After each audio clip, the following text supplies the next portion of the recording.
भैया दूज की कहानी। एक बहन के 7 भाई थे। वह उन्हें बहुत प्यारी थी। उसका पति अपने माँ बाप का इकलौता बेटा था, जिसके होने पर की गई मनौतियों को पूरा न करने से देवता अप्रसन्न थे। क्रुद्ध होकर देवताओं ने पुत्र तथा पुत्रवधू को मार डालने का निर्णय किया।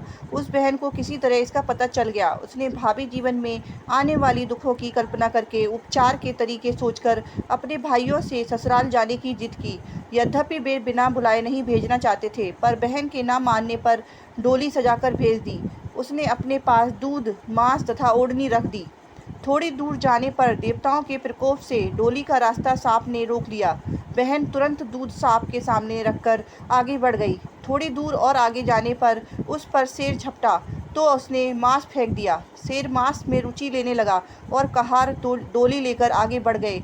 रास्ते में यमुना जी थी। ज्यों ही कहार डोली को यमुना से पार करने लगे, यमुना ऊंची लहरें उठाकर डोली को आत्मसात करने लगी। बहन ने ओढ़नी समर्पित कर यमुना की लहरों को शांत कर दिया। नववधू को बिना बुलाए घर पधारी पाकर ससुराल वाले आश्चर्य में पड़ गए।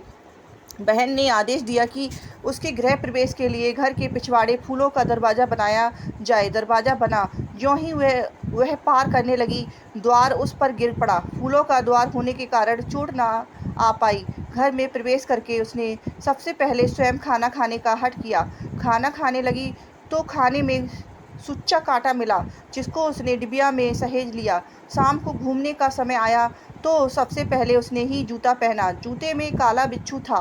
उसने वह भी उसी डिबिया में सहेज कर रख लिया। रात हुई तो उसने फिर जिद की कि पहले मैं सोऊंगी। बहू का हर काम के लिए पहला करना यद्यपि किसी को अच्छा नहीं लग रहा था, पर परिस्थिति बस सब हो रहा था। सोने के कमरे में उसने काला नाग मिला। उसने उसे भी मारकर सहेज लिया। फिर पति को सैया पर सुलाया। इतना सब करने के पश्चात उसने अपनी सास को डिबिया खोलकर सुच्चा काटा बिच्छू तथा सांप दिखाकर कहा, मैंने तुम्हें पुत्रवती किया है, अर्थात स्वयं कष्ट सहकर तुम्हारे पुत्र के जीवन की रक्षा करके अपने सुहाग को नया जीवन दिया है। यह सब कष्ट देवताओं के रुष्ट हो जाने के कारण उठाने पड़े हैं। भविष्य में कभी मनौती मानकर पूरा करना ना भूलना। इतना कहकर 7 भाइयों की परम प्यारी बहन भाइयों के साथ पीहर लौट गई और सास ने देवी देवताओं का पूजन करके भाई बहनों के प्रेम की प्रशंसा तथा उनके सुखी होने का वरदान मांगा।